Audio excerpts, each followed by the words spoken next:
tuned in to Frankyrose's Crime Updates.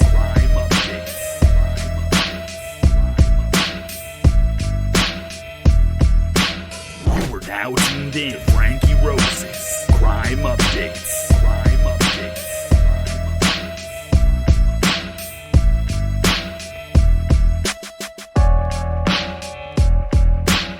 Let's switch to suspense. Let's switch to suspense. You are now tuned in to Frankyrose's Crime Updates. Crime Updates. Crime Updates. You are now tuned in to Frankyrose's Crime Updates. Crime Updates.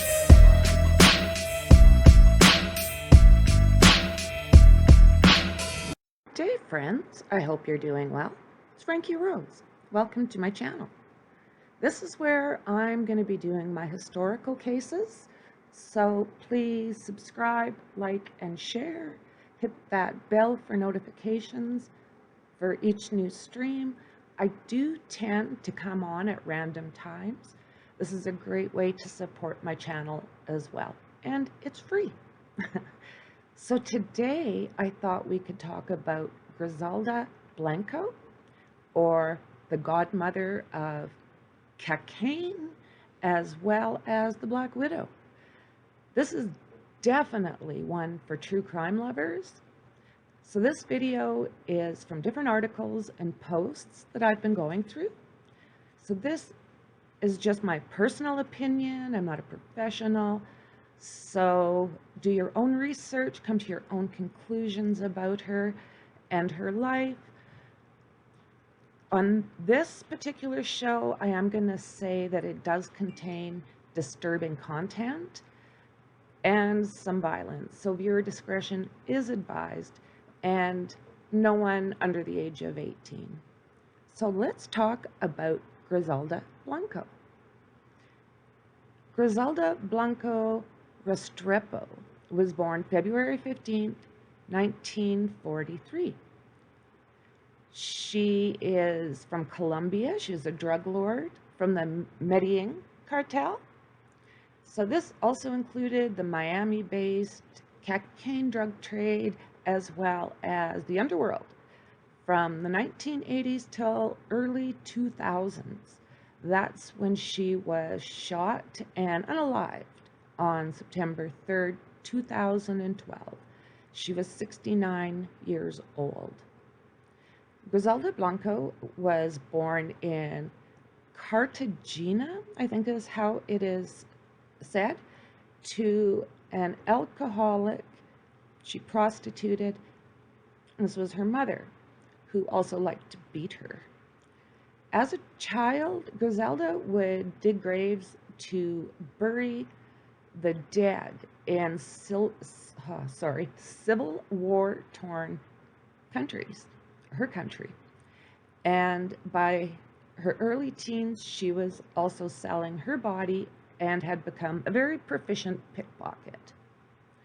Griselda and her mother, Ana Blanco, moved to Medellin when she was around 3 years old. And it really didn't take long, and she also got involved with the criminal lifestyle. Griselda's former partner, Charles Cosby, said that at the age of 11, Griselda and a friend had supposedly kidnapped and tried to ransom a 10-year-old boy. It seems that the parents either didn't respond for some reason or couldn't afford it, so she decided to shoot the little boy. Griselda, to get away from SA, and it was one of her mother's boyfriends that was doing this. She ran away from home at 19 and started stealing in Medellin to survive. And she did this until about the age of 20. At the time, Medellin was considered the most dangerous city in the world and epicenter of the coke drug trade. Griselda Blanco became friendly with a lot of the low-level criminals. From the very beginning, Griselda Blanco's crimes were stealing and smuggling. At first, it wasn't cocaine, it was perfume from Venezuela. And then as a teen, she married Carlos Trujillo, a small-time document forger. And the couple had 3 sons together, Dixon, Uber, and Osvaldo, who were all later unalived. So they eventually divorced. Griselda was believed to have ordered his unaliving in the early 70s due to a business dispute they were having. I'm not quite sure what that was about, but yeah, there's that. So she went and married a drug trafficker, Alberta Bravo, and it was because of him that she became involved in the coke trade. Griselda moved to New York and began importing the very addictive drug into the US, where there was very high demand. I mean, it was the 80s. That is one of the things that was going around. Everyone was doing that stuff, young to old, and in many cases was a way to show stature. It was literally everywhere. In 1975, Griselda had a shootout with her husband, thinking he was stealing money. She whipped her gun out of her parked car and literally shot him in the face, killing him. Griselda Blanco was a big figure in the drug world when it was going from Colombia to Miami to New York and California. In the mid 1970s, she literally moved to the United States using false passports. She then made her home in Queens, New York, where she started a very large cocaine business there. And in April of 1975, she was charged with federal drug conspiracy charges along with 30 of her guys. She then went back to Colombia before she could be arrested. She did eventually return to the US, and this time she moved to Miami, and that was in the late 1970s. Her returning was the beginning of many very, very, very violent conflicts that sadly ended up with literally hundreds of unalivings that were associated with the high crime stats in Miami in the 1980s. LE was trying to put an end to the massive amounts that was coming into Miami, which led to the startup of CENTAC 26, Central Tactical Unit.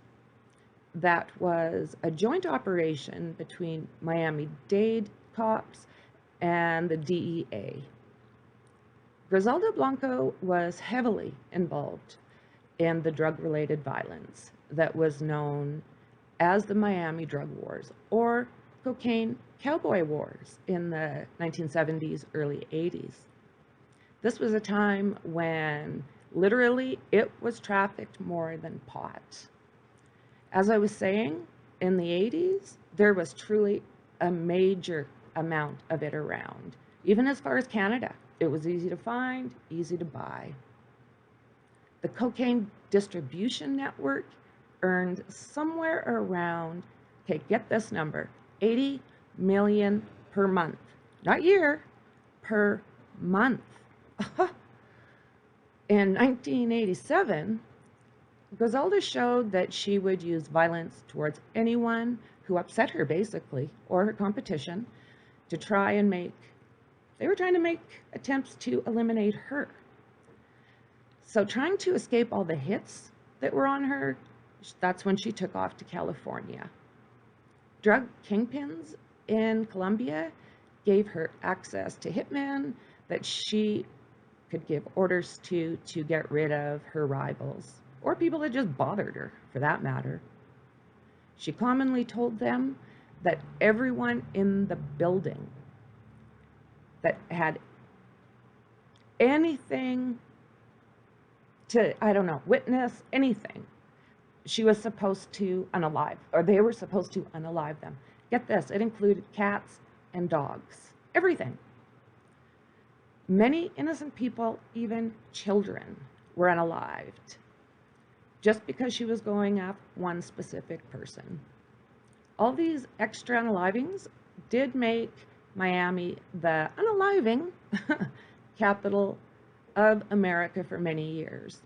So I'm sure you guys know, but YouTube is very specific about what you can and cannot put in your verbiage. So if I'm sounding like unaliving and all of this stuff, this is why. So in 1989 interview, DEA agent Steve Georges said that Griselda Blanco was the first to use multiple sources of supply so she could always keep that pipeline flowing. Griselda Blanco, her Queen's enterprise, blew up in a blink of an eye.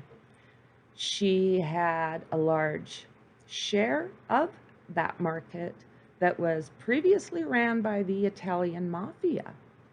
This ended up attracting attention of law enforcement and federal agents. She was bringing in the cocaine in undergarments, bras, and girdles.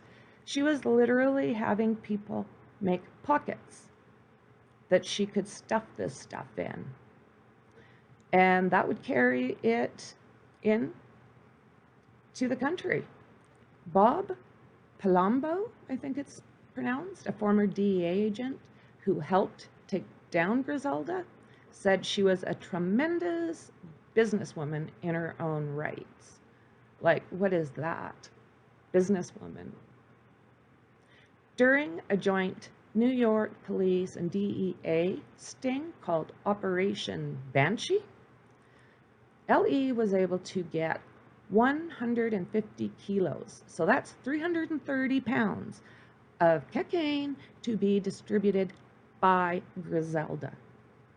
They indicted her in which included many of her henchmen. In April 1975, on federal drug conspiracy charges, but she fled to Colombia, as we were talking, before she could be arrested. So before she was sent to prison on those charges, she was thought to be responsible for the unaliving of up to 250 people. And this included a 2-year-old boy. Sickening, frickin' sickening. As we know, she was also linked to the unaliving of 3 of her ex-husbands. So this was a move that got her that nickname, the Black Widow.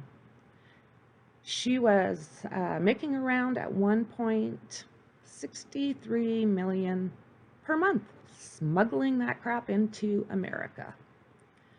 Griselda had a $1.5 billion fortune because she was transferring it from Colombia to the U.S. For many years, Griselda continued to run this business from Colombia, and then she started smuggling the stuff in to the U.S. For a while, it was a ship named Gloria, a ship that the Colombian government had sent to take part in America's bicentennial celebration in the New York harbor. See, she was something else, like ballsy.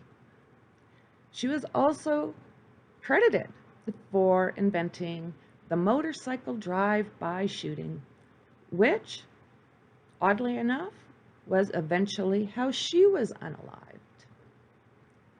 With a great amount of wealth came a lot of luxury, a very luxurious lifestyle, and Griselda is said to have a love for the finer things.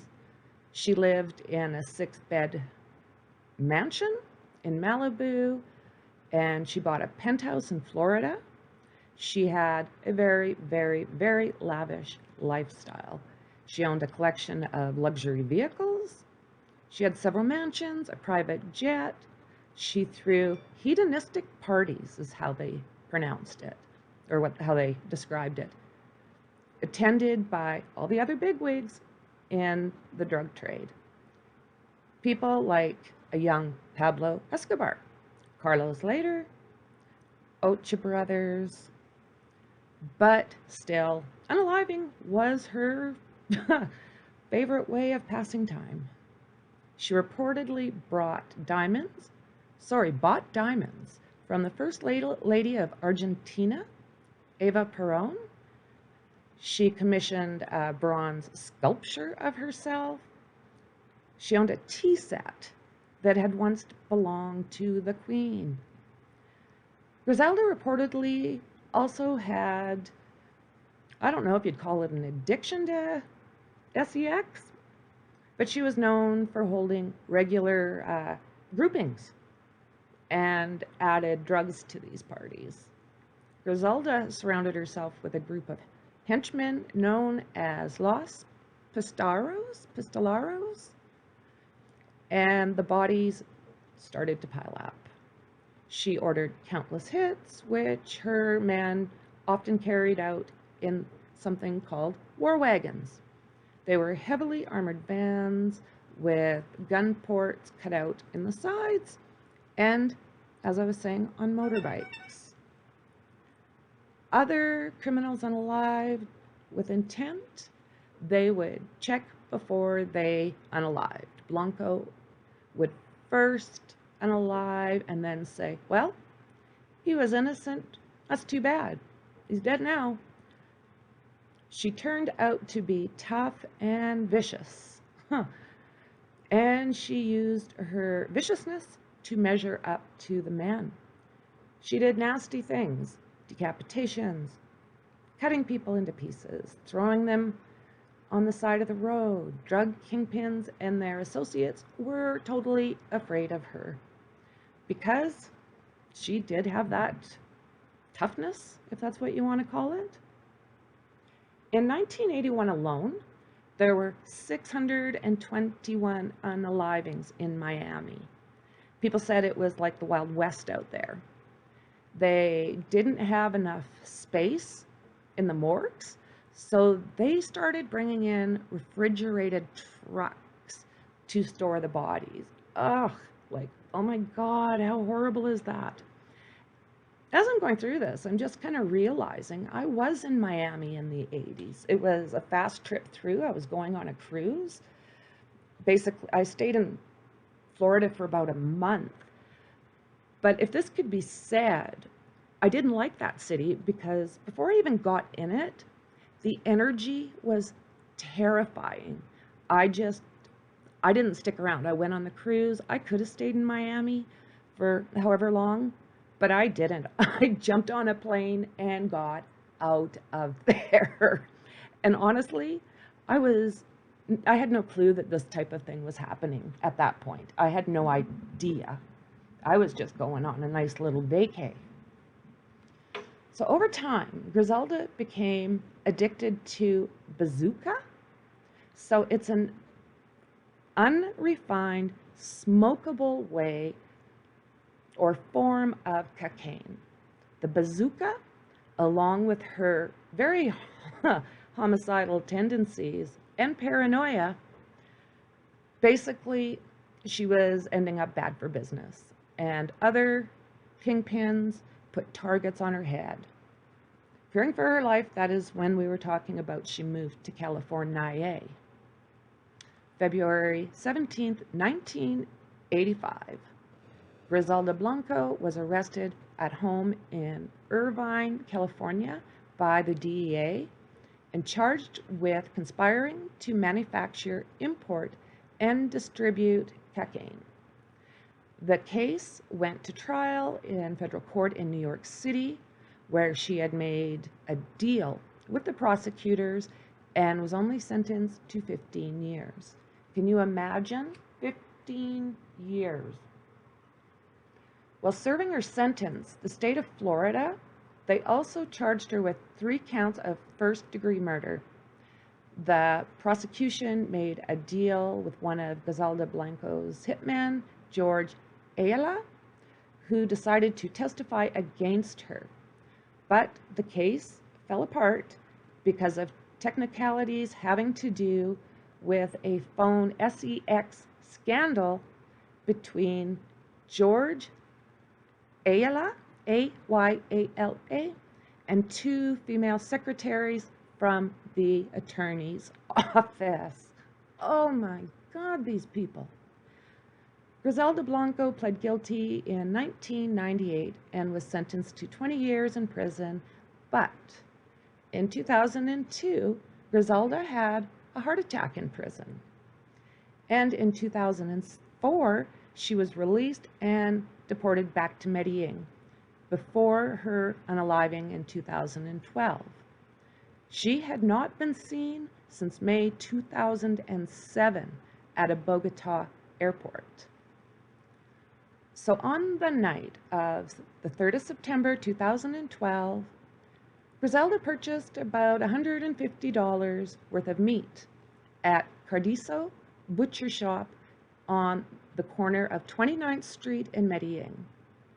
As Griselda, who was 69 at the time, was walking away from the butcher's carrying her bag of meat, witnesses said that they heard the roar of a motorcycle and 2 gunshots. Medellin police spokesman Diego Chavarria said by the time authorities arrived at the scene in Belén, it was a residential neighborhood in Medellin, they found Griselda lying in a pool of blood. It only took a couple seconds, and literally she was a frail grandmother and was shot dead, brutally unalived, by someone who calmly and intentionally aimed and fired 2 bullets straight into her brain before taking off as she laid there unaliving in the street. Griselda was shot once in the head and once in the shoulder. She literally did not have a chance at all. The queen pin was in a $1 billion Colombian cocaine smuggling ring, and she was no stranger to ordering hits on anyone who even looked at her sideways. Like Griselda's first husband, he was Carlos Trujillo, who she had her 3 sons with. If you remember, there was Dixon, Uber, and Osvaldo, I think it said. And then she had her youngest son, Michael Corleone Blanco, with her 3rd husband, Dario Sepulvedo. Oh, I can't pronounce these names. I'm trying so very hard.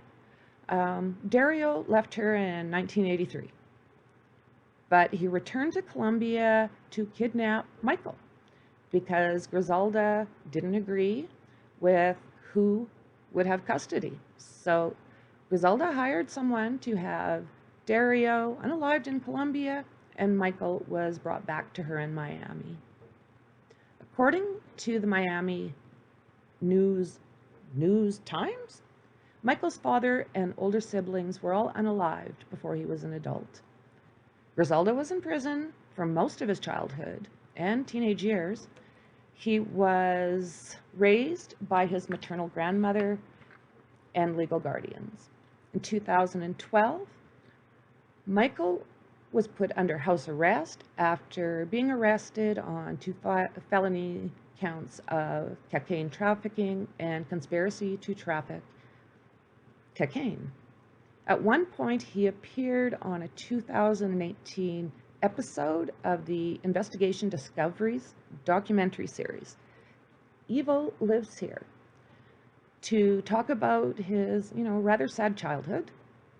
In 2019, he was also featured in a VH1 docuseries, Cartel Crew, and it was following the descendants of the drug lords.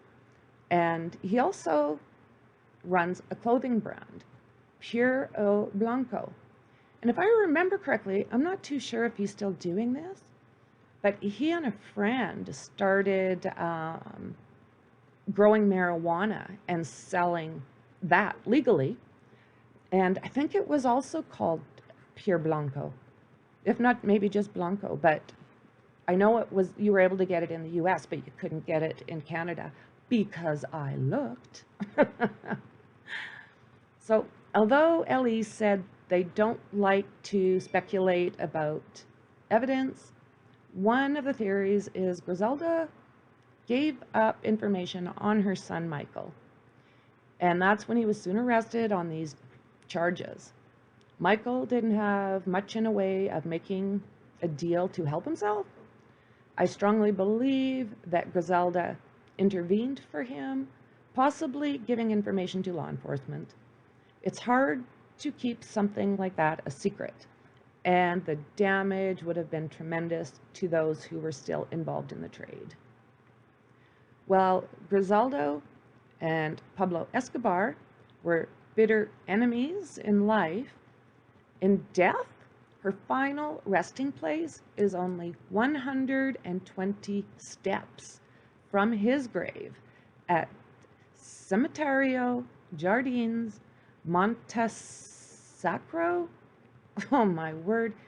In, okay, Itagui,